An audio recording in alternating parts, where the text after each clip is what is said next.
Welcome to episode 2 of Nearsighted Podcast. I'm Brandon Williams, and with me is my co-host Big John Eisner. How you doing today, John? Oh man, I wish the game would have gone better, but I can't complain. Besides that, and I'm sure I'll complain plenty in the episode, so I'll save it for later. Yeah, well, speaking of the game, I heard you happened to get tickets. How did those come about? Well, it's just one of the many perks of being on this podcast is sometimes you luck into some tickets, and sometimes you luck into some tickets to some donor events. I don't know how we got in, but somebody got us in. Yeah, whenever you donate as little as I do, they feel bad for you, and they're like, "Hey, man, we know you don't really contribute here, but you can come to this event." So I took advantage of that, and I said, "I'm gonna bring John too, because he doesn't donate anything." But yeah, it was it was awesome. We got to talk to some of the coaches and Ren Baker. Also had a chance to navigate the facility a little bit and see where the players practice for football. Overall, it was a pretty crazy experience because I've never been in there personally. I know we have like tours and stuff that are available to us, but never really done it, and it was cool to see for sure. Yeah, I mean that's a very impressive building, and it's always funny too because you often hear like schools like West Virginia don't have the like luxuries or the facilities of some of these other like blue blood big schools. I'm calling bull crap on that now. Seeing what they had there and just like that little amount of time that we were there, I can't imagine what else they have. Like they have really nice facilities, and it's obvious. I mean, they're a Power Five school. It's not like they're gonna have crap. But it was nicer than even I expected. Yeah, definitely. I've heard that the locker room, the new locker rooms they made were like top notch. Like their workout facilities, the locker room, the I rehab don't doubt it. facilities. I've heard that those are like top like five probably in the nation, which people were really surprised with. And you hear a lot from the recruits of we can't believe how good the facilities are and the money they put into this. And one thing I will credit Shane Lyons with doing a good job of was definitely all the renovations to that for sure. Yeah, I mean he is definitely a better architect than athletic director. That's for sure. So let's get into the review of last week's game. So John, obviously we were both there. We we got to feel the emotions of the game, going into the fourth quarter with a lead, and then everything just derailed from there. Offense looked really good, I thought, outside of the first couple of drives, which is crazy because if you remember in your preview, you said that your guess was we're going to start slow, and then the first quarter is going to Yeah. be a little shaky, but then we're going to find our own and we're going to really get the ball going, take the lead, take control of the game, which is what we did, honestly, until the fourth quarter, essentially. Yeah. Yeah, I mean, the real reason that you're able to look at that and see it, I mean, that coming off the Houston game, Houston's just it was a big game. It was a lot of emotion, and you have to feel for like the coaches and players, and you know that they're coming in amped up. And a lot of the times when that happens, you see plays like the interception by Garrett. You just see little stuff where you're like, okay, they're gonna calm down. You just have to give them a second. Yeah, for sure. So to point out some players of the game, maybe that we feel did what we wanted them to do, or maybe stood out. Obviously, Justin Johnson being back in the game was phenomenal. He had around 80 yards rushing. I think he was averaging like what, like 5 or 6 yards a carry. And Preston Fox, obviously, everybody saw what Preston Fox did. This is a very good game for him. He's been pretty consistent the whole year. Honestly, at the beginning of the year he had some drops and things like that, but that happens early on. Obviously, there's a lot of football to be played, and he really stuck to it, and it showed this week. I mean, the catch on his back was crazy. The one in the end zone where he's just like diving backwards for a ball, for the ball. I mean, I don't know about you, John, but the wide receiver group just really felt like it was coming together this game. Everyone kind of did their part. Yeah, I mean, I've talked about him a couple of times with you. I'm really high on Preston Fox. I think that he's one of those kids that's I mean, he just plays his heart out every play. Like that dude doesn't take plays off, and I can't say that for the rest of the wide receiver room right now. Yeah. And it was obvious. I mean, four catches, 81 yards, plus, I mean, just the stuff like the hustle plays that he made. If you go back and watch, you can see where like he knows he's not getting the ball and is still doing everything he's supposed to. Justin Johnson, you mentioned him earlier, 14 carries, 72 yards and a touchdown. I just felt like when he was rushing this game, obviously he missed because he had that shoulder injury. Uh, when he had the ball, it just him and CJ can be such a great like duet together. It's such a great change of pace, and I think now having Justin back is going to be pretty massive game changer. And don't be surprised if he ends up carrying the ball more than CJ on most games, because I just think he's a better overall back. That's no slight towards CJ. He's still young in his running back career, but I just think Justin Johnson right now is a better player for us as the offense has progressed. And last but not least, EJ Horton should see the field more. Like that kid he's doing the right things. His routes are very crisp. Like when he makes a cut, he makes the defender pay. And it's extremely impressive to watch. I don't know if we're going to see more of him, but I felt way more confidence anytime him and Fox were on the field than I did with some of the other receivers. Yeah. So, I mean, the big thing to remember also to everyone listening, John, myself, we have to remember that our wide receiver group is a work in progress. A lot of them, we've got two guys that are true freshmen that are playing and starting some games. Yep. But EJ Horton does bring a little bit of maturity to the group. I think he's a junior, maybe transferred from Marshall, but we didn't have him the first four games, I think, because of an injury, and all the coaches did was talk about him. He was kind of going to be like this like secret weapon, and sure enough, I mean, this game showed it why he is a weapon for sure. I hope they don't keep him a secret much longer, but yeah, the secret I think is out. The secret's out. That kid needs to be on the field. I mean, it's as simple as that. I mean, he was so impressive. 3 catches, 79 yards. I mean, and it was more than that too. I mean, it just seemed like having him on the field. I don't know if it calmed down Garrett, but if you go back and watch the plays that he's on the field, it just seems like him and Fox are two guys that Garrett can lean on. Yeah. Speaking of Garrett, I think this maybe closed our offense from the game. I don't know if you've seen this statistic or not, but the yardage that Garrett had in total, only 2 other players in the history of Mountaineer sports have had that kind of yardage in a game. Do you know who those players are? I'm going to assume Pat White and Geno Smith. Rasheed Marshall. But yes, Pat White, Rasheed Marshall. I think Rasheed did it twice. Okay, Pat Rasheed did it once. Marshall, that's fine. Yeah. Yep. So that's pretty good company for a guy that's 6 starts into his career. Good. Yeah, and I think a lot of people do forget that. He is an upperclassman, but he's only started 6 games. He's not even a season worth of starts in between last year and this year. So I think the sky's the limit with him. I really think that he's looked good these last 2 games. Obviously, there's some decision-making things that the coaches have talked about, but honestly, in my opinion, when you've got a guy who's making all the plays, you can't second guess him when he doesn't make the play the one time. Like I just think it's an absurd criticism. Obviously, say, hey man, you kind of messed up, but I think people harping on it is absurd. Yeah, I mean, I don't have a problem with him on that. I mean, he has the option to hand the ball. I'm assuming you're talking about that 4th down play. Yeah. He has the option to hand the ball or to take it himself. I think he calls it like a Superman play. And I don't have a problem with him taking the ball there. I mean, he kept us in the game for a long time and has kept us in several games this year. And it's just been one of those things. If he wants the ball, take it. I mean, he's a leader of the offense. It's pretty obvious. That being said, he does have to get better with his decision making throwing the ball. There were too many times. I mean, he could have easily been picked off 3 times this game. There were 2 drops of interceptions that probably should have been picks. He has to know when to throw the ball away, and he also has to know when a sack is okay, or at least better than the other option.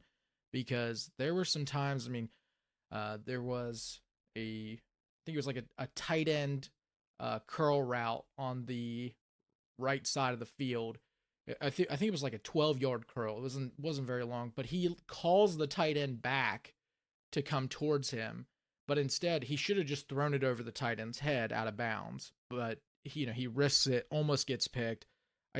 He's a great player. He's gonna get better. Like, I'm very excited for him next year to see how well he does. But decision making in terms of throwing the ball, I think, has to get a little bit better, and it will. I don't think that that's going to be an issue. And I think Neil talked about that a little bit too. Is just sometimes his decision making has to get a little better, and I agree with that. Yeah, totally. I mean, I think that there's less errors. They're just very obvious errors, and then once we get over that hump, That's the where it's thing, maybe yeah. just like one or two minor errors, 3, 4 minor errors. Like, I'd rather have a few, misreads or overthrown routes versus throwing it into the hands of the other team that, at a crucial time, or making a bad read as far as handing the ball off to CJ or not. Which I saw a still, which obviously stills don't tell you everything about it, but I saw a still of CJ looking at like 3 defenders whenever Garrett decided to take that ball. So Yeah, obviously the coaches yeah, watched I the know what you're coaches talking about film, there. and Yeah. and you can't see everything. Probably Yeah. the guy on the edge was probably looking more at Garrett than he was at CJ, so CJ probably goes beside him. But anyways, but yeah, so enough about our offense. I mean, I think that what everybody wants to talk the, about is probably the the defense. last thing to add, Okay. the last thing to add there though, Brandon, is I also don't think it was a great play call. Like, it's Yeah. 4th and 3. I don't think that that's a great call at midfield, especially when you've had success throwing the ball, and the middle of the field's wide open. So I still don't think Yeah. it's a great play call either. So I can't really be that mad at Garrett when I look at the play call and go, probably something better in your bag there. Yeah. So let's go on to the defense. Obviously, there was a lot to be talked about here from that game. I think we maybe not spend too much time on this just because it's going to come up with our UCF preview as well. But obviously, there were some issues up front. The Oklahoma State's offensive line looked like they're all NFL caliber players. So we were only able to pressure they're not. yeah. And it's weird because no one talked about them before, but now they look so good. So that only leads you to believe one thing, which is that they probably had an above average game and we probably had a below average game. Oh, without a doubt. I mean, look, Neil, you and I both listened to the press conference. Neil said that the defensive line played better. I don't agree with that. I think the defensive line had a really bad game. No sacks. And I know that you and I talked offline about this too, and Neil mentioned it. Their quarterback gets the ball out extremely quick. I mean, if you look at a comparison like Joe Burrow in the NFL, he has to get rid of the ball pretty quickly, or at least did when he had a bad offensive line. The same goes for Oklahoma State. That's not the problem. The problem is that their bad offensive line and having to throw the ball fast he didn't even need to do it that game because no one was getting to him. Yeah. I think that's pretty terrible. Plus, I mean, just the 4th quarter alone, man, allowing over 150 yards rushing, and these weren't like small holes that Ollie was running through. I mean, these were, you could fit a semi through these holes. I mean, it was that bad. So I disagree with Neil. I don't think that they played better. I think they played significantly below average there. And you and I have talked about this too. I mean, it's some of the worst tackling that WVU has had in years, which is saying something because we've had some terrible tackling. They said, I think the coaches said something no one has fundamentals here. They said something like 16 missed tackles, but they were being generous. He added that note, so probably upwards of 20 missed tackles, which is just ridiculous. Oh yeah, I mean, no doubt. I mean, no one wraps up anymore, dude. I sound like a geezer, like kids these days. None of them wrap up, but like it's the truth. Like they're all hitting with their shoulder, and I don't understand. Like, just wrap them up, bring them to the ground, move on, get a stat. Like those stats are cool too. You don't have to light every person up. Yeah, the stats. But I feel like that's what gets you to the next level. Happens. Right. No one is going to draft you based off that one hit. What they will draft you on is, a 12 tackle game. Yeah, the old saying, there's no pictures on the scorecard. There's no pictures on the stat sheet. That is true. That tackle is a tackle. Yep. It doesn't matter how you did it. Obviously, there's videos and social media and stuff like that now too, but and that definitely plays a Oh yeah, factor in yeah. how these kids are drafted and everything. I think Hmm. the bigger issue, I think the defensive line, obviously big question mark, had a bad game, but the lack of linebacker depth definitely showed this week. I think they seemed like they were kind of out of place. They didn't they weren't, hitting the holes, like they weren't plugging up the holes, sorry. And it just seems that maybe that was a strength of ours previously, which I think we could all agree on. Lee Koba and Trey Latham before he was out. Big strength of our defense, and I think them not having a good game is kind of the big hole in the middle of the field that showed all these other issues that we have with the the safeties being out of place or making bad tackles downfield, because normally the safeties weren't the first guy to try and hit that person. Like, it was a linebacker who was in the right spot and slowed him down a little bit or whatnot, and they were taking half tackles and things like that. So I think the story of the defense outside of tackling was poor linebacker play and probably just showing a little bit of youth in that position. Yeah, I mean the linebacker. This is by far, and I bragged about them last week on the podcast, but this was by far. I even said this is the best linebacking group that Neil Brown has had while he's at West Virginia.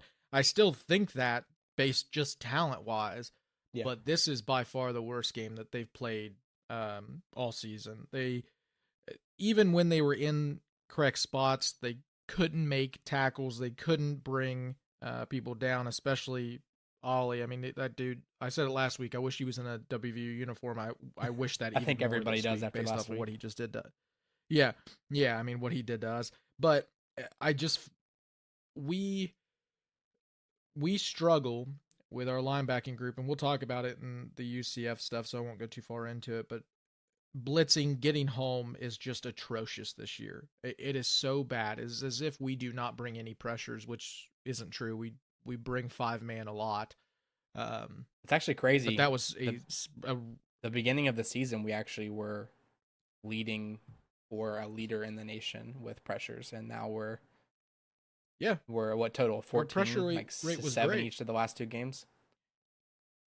Yeah, I mean our pressure rate was great at the beginning of this year, but it has just significantly dropped. I don't know if scheme has changed. I haven't looked that far into it.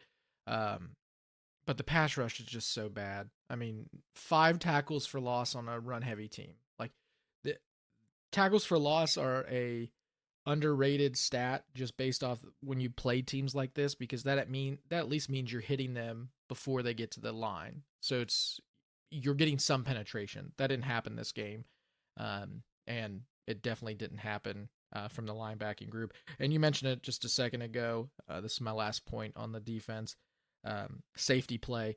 I'm impressed with Anthony Wilson. I think that he's going to be a player uh, over the course of the next year or two. I think he's going to get a lot better. But I'm not going to be one of those guys that calls out a bunch of players. But on the other side of the field, our other safety has got to play better. I mean, that was between missed tackles, missed assignments, not being able to recognize a run play versus a play action pass. It has to get better because that was part of the terrible play that happened Yeah, this another weekend. person that we really emphasized last week being a crucial part of the defense. But yeah. Yeah. So lastly, it's special teams. Obviously, there's one play that we all wish we could have back, and not to harp on it too much. There's a lot of things that go into it. You and I have probably, actually, I'm going to say probably. You and I have never ran over 20 miles an hour, so you don't know the effects of being slightly shoved or bumped Sure. or whatnot. But the fact of the matter is, he shouldn't have been in the position. If he was paying attention, Preston called for the fair catch. Not to call players out, but we know who everyone's like thinking about and talking about with this play. It's just a play that shouldn't have happened, but it's an anomaly play, and like apparently the ball's just rolling that way for us these last 2 weeks, where 9 times out of 10 that doesn't happen, and we probably go on to win the game. Obviously, the way the guy ran in the fourth quarter, if that continued to happen, we had no chance still. But yeah, so I don't know. There's not a lot to talk about. Special teams honestly played pretty well outside of that one play. Yeah, I mean, we forced a turnover. We partially blocked a punt, right? Yep. We had them miss a field goal. So I mean, we had a lot of good things, but man, that's an inexcusable play from Wilson Lamp. Like I'm just gonna say it. Like, Yeah. and Neil said it too. Like it's just something that you can't happen. And Neil's terminology is spot on. Like you have to peep the runner. Like you have to be able to see the man that you're about to block for. And when you don't, and you get lost in space, this is what happens. And it's the number one thing that you're taught when you're a gunner. Yep. You just can't do that. I think it's And better it to leads miss to the huge block plays. than to Like kill the receiver. 1,000%, 1,000%. Especially when that guy just called for a fair catch. Yeah. Because now you don't even have to turn your hips now. You just have to get out of the way. That's it. Yep. Just don't hit him. Like that's the one job on a fair catch. But it's a terrible play. He's had a disappointing season this year. And I think his playing time has kind of shown that too. But that being said, that doesn't mean that he's not going to turn it around or get better. And maybe this will be like a wake up play for him, which sometimes that does happen. Like you just have a really bad play and it just kind of kicks you into gear. It wouldn't shock me if that was this kind of play, but I mean, we got to see something else because that sucked. And it was a big moment. Like it wasn't like we were, we had just forced them to punt. It was a huge play at that point, and to have that happen at that time was just such a momentum. Yeah, especially killer. knowing what we know now, that play was monumental. Yeah, obviously in the moment probably Yeah. didn't feel as big. It was special because we hadn't really figured them out on offense the last few drives. We finally get a stop. Our offense is chugging Right. along, and it was definitely a potential for us to finally take over the game. So hindsight, very big play. That's what it felt like. It felt like our offense was coming back on it was coming on the field to take over. Like it really Yeah. did. That's what it felt like. We were okay. Here it is. WVU is about to take this game over and control the rest of the game. Yeah, like our 40-yard And line too. I still great think field that position. I still think that that's what happens if we don't have that. I still think the offense comes on, controls the clock, and does a good job because they were the rest. That half they were okay. Third quarter was kind of slumpy, just like the first, but well, that happens. Yeah, I will also mention, I know we were kind of a little bit negative, rightfully so in some ways. Wilson Lamp has been very good when we're punting the ball at the jammer or the gunner position, where he's making plays. He was actually the one with Hudson Clement that made the forced fumble there. So I think it's very easy for us to look at the play that, in hindsight, probably changed the outcome of the game. Most definitely changed the outcome of the game, actually. But he has had some decent plays on the other side of special teams. But again, I agree with what you said in most, that he has had an underwhelming season, especially coming in where he came in as a highly touted recruit a few years ago. So, do you have anything else for the I thought he was gonna be a review? ball. Like, yeah, I just thought he was gonna be a baller. I mean, that's all. And it's not like that. I'm quitting on him or anything. I just want him to play better because I know he can. I've seen his tape. Like I know that he's good. But you're right. He has made good plays when we're punting. He's good in coverage. He's very fast, so he's able to get down there pretty quick and force fair catches too, which I think is an underrated skill to have, is when you're that fast to force them to fair catch. Cool. Well, let's move on to our preview of the UCF game. We've got UCF coming in 3-4, 0-4 in the Big 12. They're at the bottom, but I'm not going to count anybody out at this point in the year. I'm not. Yeah. Offense. What do you got to say about that, John? I know you might. I mean, this guy's name is John too, so maybe you'll talk about him a little bit. Man. Is it John Rice Plumley? Is that how you say his middle? Yeah, I don't it's know pronounced why he goes Rice. by Yep. 3 names. All right, I'm gonna call him Plumley. From now on. Watching the Oklahoma game, you can see if you go back and watch the game before with UCF before the Oklahoma game, you can see where they're like, kind of shaky. They look a little bit uncomfortable on offense. That wasn't the case as much against Oklahoma. I think it was because of Plumlee. I think that he just kind of settles that offense down. Yeah. And you could see it too. Like he's able to read the defense a little bit better. He had some good checks against Oklahoma. I don't think that he's some like he's not going to win the Heisman, you know what I mean? But he's a mobile quarterback who can he can throw on the run, and I mean to be honest, he's a more mobile version of Bowman. Like Yeah. they both both have weird throws. Like Plumlee throws like he throws a baseball, just kind of like Garrett does. I think Neil talked about Yeah. that, which I thought was a good comparison. But this team scores 34 points a game. Like that's 29th in the country. That's pretty good. Yeah. Let's not pretend that these guys can't put points on the board. Yeah, no.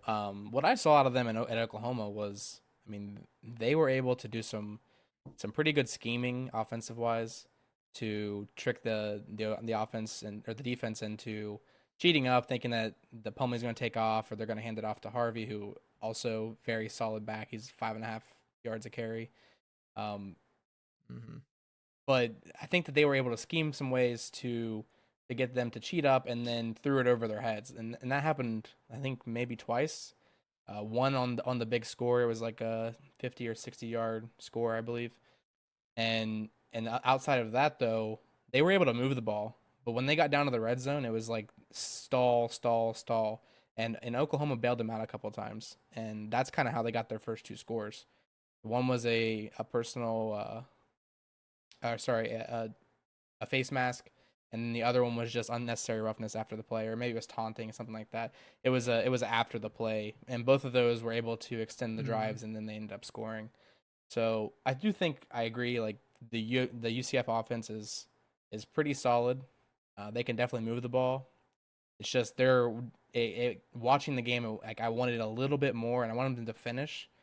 And with Oklahoma being Oklahoma, I don't know if it was so much as Oklahoma playing well in defense, or if they're just not able to finish. But the last few games, obviously, UCF has looked a little underwhelming in the Big 12 play. But last week they hung in there with probably the best team in the Big 12. Oh yeah, I mean, look, they are. I'm telling you, this team is eerily similar to Oklahoma State. Like they run a lot of spread, but they throw in a lot of pistol for RJ Harvey, which is their running back. You already talked about it. 5.5 yards a carry, 85 yards a game. They're the number one ranked rushing offense in the Big 12. It's like seeing a copycat, except with a mobile quarterback as well. So it's going to be one of those things like the defensive line has to play better. It's going to be a lot. I mean, it's Gus Malzahn. So like two things that you can always guarantee with him, like even since he's been at Auburn, he runs the ball down your throat and his defense tackles. Like those are the two biggest things that he has always had throughout his entire career, no matter where he is. And it shows in the UCF team. Yeah, they're 3-4. Yeah, they're 0-4 in the Big 12. But I'm telling you, this offense can explode. I mean, they're 29th in the country with a backup quarterback playing a lot of minutes. So I will say, though, that, and the last thing I want to point out statistically is that Oklahoma they only allowed 14 points a game. Well, that didn't happen last week. Yeah. So, I mean, they were able to at least put up points against a really, really, really good Oklahoma defense. I don't think people realize how good that defense is. But their offensive line, man, watching them when Oklahoma brought 5 or 6, they really struggled. I mean, they didn't give Plumlee much time. Oklahoma got home a lot, and Plumlee likes to take off pretty quick. He's kind of like what we talked about last week with Garrett, where Garrett has developed and is still giving himself time to like make reads. Plumlee, I think, kind of struggles there, but dude's got an arm, and if he's got a receiver downfield, like he's able to do what he wants. He's got 3 receivers over 20 catches already. That's Barker, Hudson, and Townsend. And if for those listeners who's like 20 catches, that's not that much. WVU has 1. Yep. And it's not even a receiver; it's a tight end. It's Cole Taylor. He's the only person on the team with 20 catches. So having 3 receivers with over 20 catches, that's pretty good. I think on the stat sheet I even saw last week they had like 8 people involved in receiving, which is a lot considering. I mean, they're deep. I don't even know if we have 8 total receivers that are scholarshiped on WVU right now. So I don't know, man. I'm starting to doubt it. Moving on to the defense, they right now they're allowing 28 points a game, which is 93rd in the country. So out of like 100 and was that 130, 140 33. teams, something like that. Yeah. So I think it's 133. defense is definitely rough, but we did see them hold Oklahoma to 31 points last week. And honestly, that game was closer. It's weird because it was potentially closer because they really just missed the chance at the 2-point conversion to tie the game. But I do think that some of that was Oklahoma kind of pulling a West Virginia and keeping the other team in the game and letting them hang around. And Oklahoma, obviously being Oklahoma, was able to finish. Yeah. But defense definitely a little lacking. Obviously, we kind of said that about Oklahoma State too, and we saw that our offense struggled the first couple of possessions. So, not gonna call a team bad, but 93rd in the country, 28 points a game. That's a lot of points to average per game, especially with the first three opponents being not Power 5 schools. But yeah, defensive line. Yeah, you want to talk about? You're right.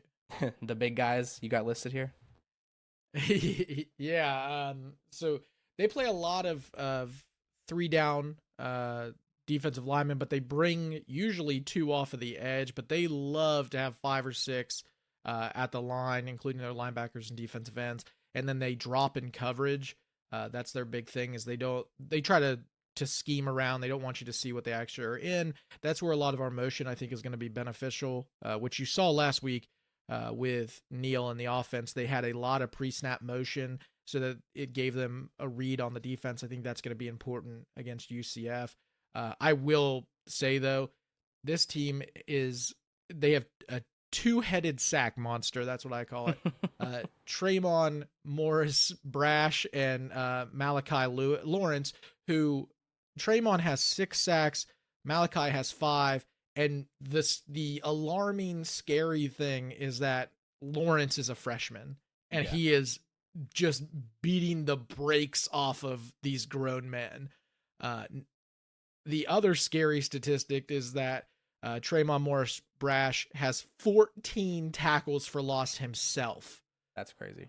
If you compare the defensive line to him, I'm not making this up. I believe that he has more tackles for loss than our entire starting defensive line.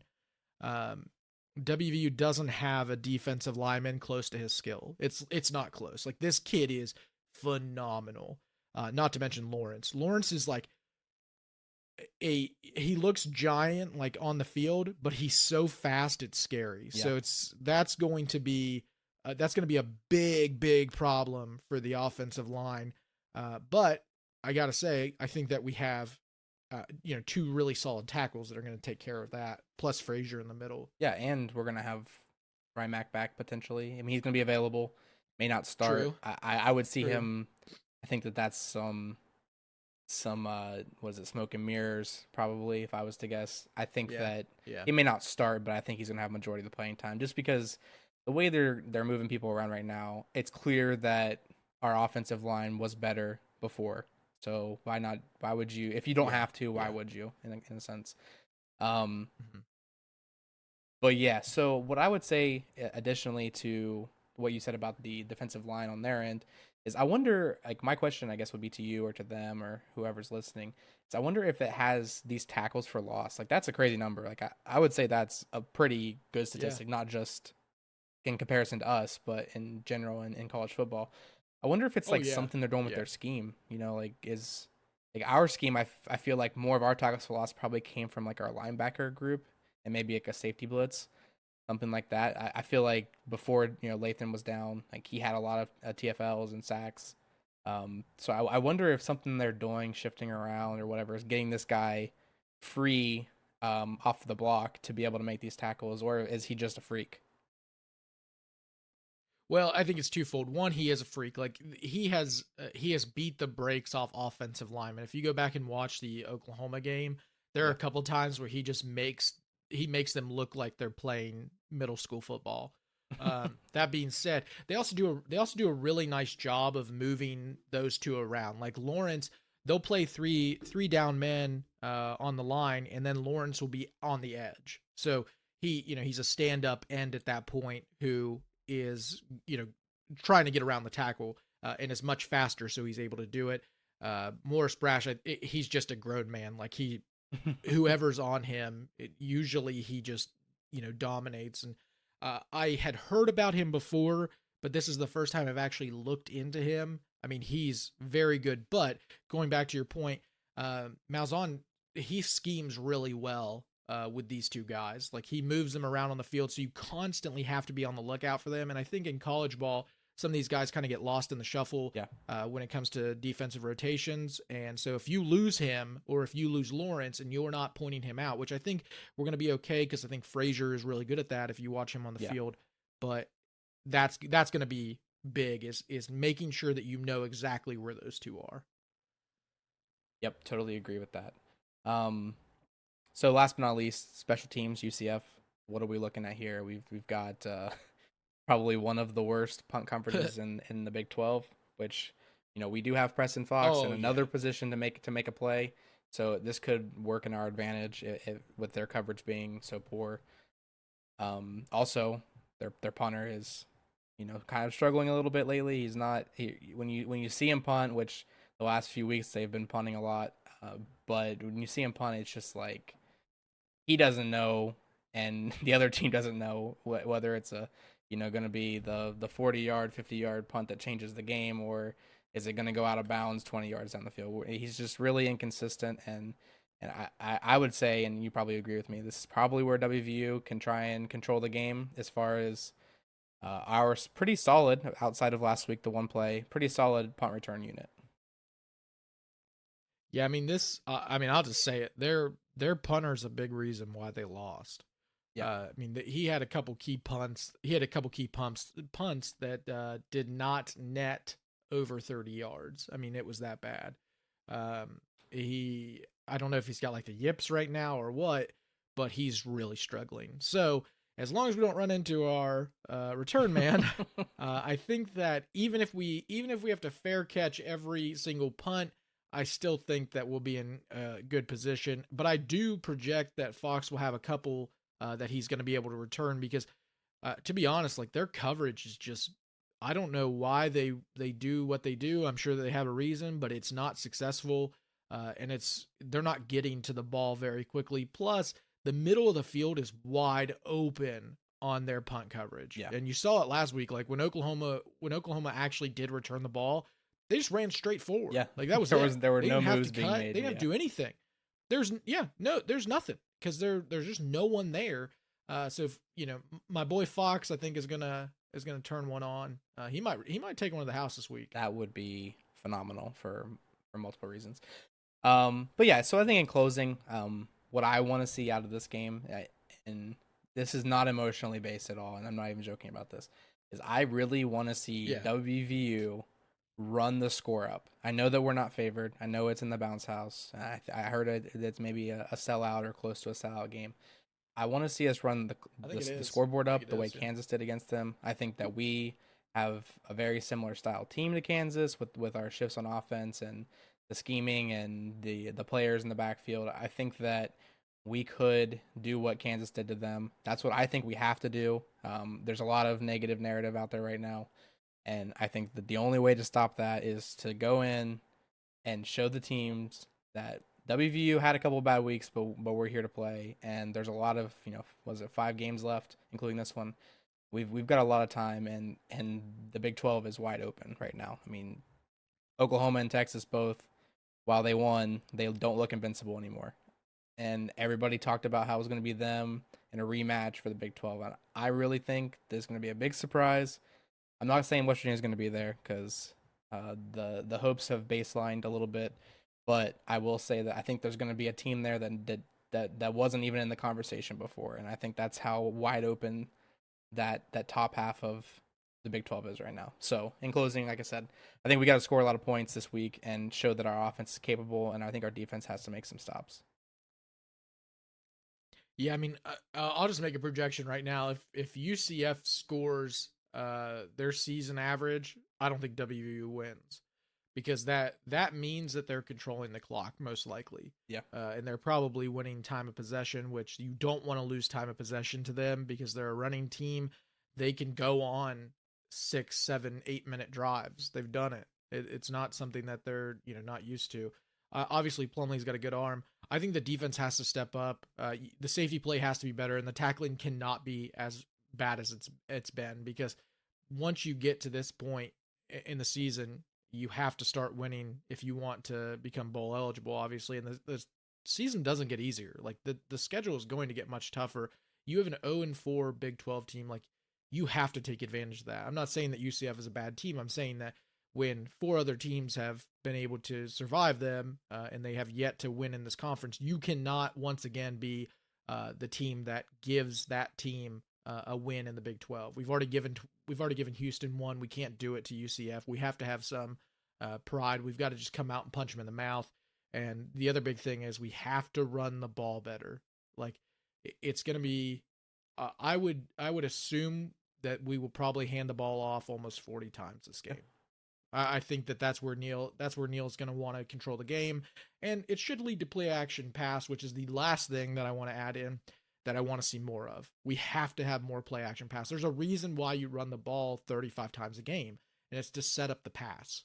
So we have to do a better job at that, and doing it over the middle of the field where their linebackers are a little sketchy. I think is going to be the best way to do that. So that's what I want. I also want to give you a random fact, Brandon, before we go into our Impact Player of the Week. I believe it's going to be this week, or it might have been last week, but UCF is moving their defensive coordinator to the sidelines. He's never been on their sidelines. This is his first year as defensive coordinator, by the way, but he has always been in the box. But they're going to move him down to the field because they say he's a high energy guy. So that's going to be interesting because he's going to have to rely on other people's eyes now. He's not going to see it from the top. So I'll be interested to see how that works out for them because that's a big difference that people don't, normally think about. But I did see an article about it, and Gus Malzahn talking about it. Yeah, that's awesome. Well, let's get into the Impact Player of the Week this week. This is going to be a defensive player. John, do you want to introduce our Player of the Week? Yeah, I mean, I think that this is a no-brainer. When you and I started talking about Impact Player of the Week, this is the first person that came to mind. That's the big boy in the middle, Mike Lockhart. That he's gonna have to. If you look, I think his stats are misleading. Right? He doesn't have a lot of tackles. He doesn't have any. He doesn't have a sack. But what he does have is the ability to control the middle of the field when it comes to running the ball. UCF runs the ball up the gut a lot. Go back to the Oklahoma game. They've got a couple sweeps and a couple pitches. But besides that, they run the ball straight up the middle a lot. It's essentially, let's put our big boys against your big boys and see who wins that battle. And they were able to win a lot of the battles last week and control the ability to run the ball. Mike Lockhart has to be the man in the middle here. He's going to have to control the middle of the line of scrimmage. Obviously, he'll need help, but he's going to have to be the guy that we rely on to stop the run up the gut. I don't care if they break. I mean, it's going to happen. Like, if they break one on the corner, that's fine. But running it straight up the middle in your face as many times as Oklahoma State did was unacceptable and honestly inexcusable. And I don't think it shows Lockhart's ability. I think that guy can control the line of scrimmage. If you watch his tape, he's good. He was good at Georgia Tech. He's got to be better this week, and I think he will be. So that's why he's going to be the Impact Player. Yeah, I totally agree with all that. I'd also like to add, he's also very good and has been very good at finishing plays. Like, whenever he gets down, gets off his block, maybe the ball's past him, you'll see him running back down the field. And sometimes he's a part of that tackle. Yep. Yeah, he's high motor for sure. So I agree. I think also don't think he has a lot of missed tackles. Yeah, that's I mean that thing gets a hold of you. Are you kidding me? He's a big dude. So yeah, that's true. That's true. That's true. But yeah, so I think that with this running back that they have in Harvey, he's very fast in space, and we just can't afford to let him have the space. So I think Lockhart's going to be a huge part of that, especially in those plays like what you said, where they're just running it between the tackles, and I think that I think he's going to fill the part. Now, we were very wrong last week. We had a good prediction, I will say. Cole Taylor was a solid choice and was a good matchup, but Yeah. they definitely schemed to keep him out of the game. I mean, he had 8 targets and only 2 receptions, which is completely unlike him. And obviously the one fumble play where the That guy who fumble was was the tasked with fumble was Sting, yeah, huge. yeah, that the guy that actually Yeah. ran him down and stripped the ball from him was tasked this week with being toe to toe with Cole Taylor, and he succeeded. So we missed last week, but I think this is a lock, if you know what I mean. So let's move forward to our Big 12 spreads. First up, John, we've got. Also, I think we want to rename this. I think this is Big 12 Okay. spreads with Big John. I think that's what we call this. Uh, What a call. so yeah, it was really creative. I don't know where I came up with that, but I don't first either. game we've got it at the early games. We've got Oklahoma versus Kansas. Oklahoma's favored 10. That's probably going to change. I would guess probably 10.5 by game time, 11.5, something like Right. that. But right now it's sitting at 10. How you feel about this one? I think I would take Oklahoma -10. They they had a terrible week, and if you go back, which at some point once we kind of get this down, I think we can go back and do a whole series of just making fun of how wrong we are on some of these bets. I think I think I literally said last week Oklahoma doesn't have a lot of letdown games, and then they had a letdown game. But I'm gonna say it again. I don't think they have two in a row. I think Kansas is a great team, no doubt about it. I just think Oklahoma rights the ship. I don't think it's much more than 10, but I think it's going there. Yeah, I think there's a lot to consider here. I don't know for sure. I had to look it up. This would be around about time. It's at Kansas. Is this Kansas's homecoming game? Yeah. It's possible. Oh, it Um, might be. It might so be. I mean, it really is. It just depends which Kansas team shows up because the Kansas team that Yeah, that's showed the up tough part. early on, and now like their quarterback Bean is kind of hitting strides. He had a really good game against Oklahoma State. Just had some mistakes late that kind of lost him the game. But I mean, I agree with you. I think Oklahoma's probably the safe bet. This is one of those games I probably wouldn't touch. I'd probably go over if anything. But I I'm take not. the I over. probably I probably wouldn't take the spread on this. But if I have to, gun to my head, I'm probably gonna take Oklahoma. I think that's probably the safe pick if you have to. But Yeah. again, I would probably just take the over on this game. Next game would be Houston versus Kansas State. Kansas State's favored 16.5, which is a very fair number. I feel like with their performance last week. All right, you take this one first. We'll alternate. That's what we'll do. Okay, We're sure. learning on the fly. I like it. We're just making it up as we go. So for this Make it up. game, Kansas State, I think is, I think this is the a for sure Kansas State pick here. I was very wrong last week, and I'll admit that. And we said that in our kind of recap on Sunday. Yeah. TCU, Yeah. I don't know what happened there, but they looked lost to be nice about it, and Kansas State feel like they had it all figured out. They were playing two quarterbacks last week too, and they still won by it was like 41-7 or something. So 41 to Yeah. 3 I think actually was the number. Yeah, so Yeah, I I don't think they think put up a touchdown. yeah, I think that Kansas State takes the spread here. I think 16.5. They probably win honestly by 3 full scores, probably like 18-20, something like that. You say TCU, you think that they looked lost. I don't think they got off the bus. I don't know who that was that took the field, but holy crap, it wasn't a football team, I'll tell you that. My god, my slogan for this episode is going to be beat the brakes off of them because jeez Louise, Kansas State just took it to them. I mean, they're that was rough for TCU. When it comes to this game, I'm with you. Kansas State. I think as much as last week had a bunch of emotion, obviously for the Houston, this has none. I just think Kansas State's a much better ball team. I think that they are going to be pretty motivated to keep going on a roll because, as you said, Oklahoma and Texas are not unbeatable, and there could be a spot open in that Big 12 game, and I'm sure Kansas State wants to be there. So I'm going to say that they win this game by 20 points. That's going to be my guess. Yep, totally agree with that. Yeah, they're definitely eyeballing that shoe in spot there potentially. Yeah. Um, Yep. all right, next game is going to be Iowa State Baylor. Iowa State is a 2.5 point favorite. This is you. Remember last week? Remember last week when I said we should start calling Vegas and thanking them for spreads? Let's do it again. Call them, let them know that we're just so thankful that they gave us Iowa State -2.5. Baylor played very well against a bad Cincinnati team. I think Iowa State wins this game by 7 points. I don't think 2.5 is even close to enough. Yeah, I agree. I thought honestly you kind of tricked me a little bit there. I thought you were gonna be like, thanks again, Baylor. Baylor plus 2.5 to the moon. I think you were about to. Oh yeah. Hey, I was right. I was right though.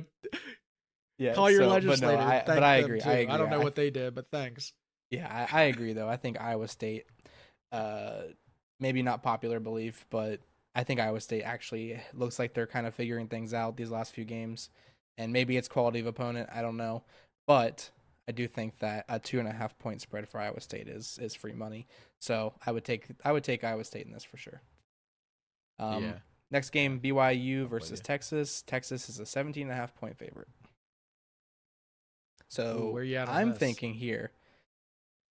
I'm going to go on a limb, and I'm going to take some advice from a Okay. friend. All And right. he's not going to be named in this, but I heard a little That's birdie fine. told me BYU is not the worst team in the Big 12. And Oh yeah. Yep. their offense is pretty good, I think is maybe what he said. So I'm just going to go on a limb here. Texas is down a quarterback. No one really knows what the game plan is right now. I think that BYU covers this. I'm not going to say they're going to win. I don't think they can win, but you never know. Anything can happen. I just don't think that Texas has got 3 scores in them to beat BYU by. Is Ewers playing? Right now, it says up in the air about what their plans are. This is obviously beginning of the week. A lot could change in the next few days, but right now they say they don't know. Okay. Man, that's tough. If I'm gonna be honest, if Quinn Ewers was playing, this would make my decision better or easier, I guess, not really better. Um, looks like if they move forward, it could be Malik Murphy who gets the start. I don't know much about Malik, but I do know a lot about their third string guy. You've probably heard of him, Brandon. His name is Arch Manning Jr., um, who I have tagged as the most overhyped prospect in the NCAA because he played against toddlers in high school, and of course he looked good against them. But that being said, yeah, I'm taking BYU. I don't think it's even a limb here. I think Texas is a great team, and it's obviously in Austin. But BYU has surprised me, so I'm jumping on the bandwagon. Like our good friend said, BYU is not the worst. So that's enough for me.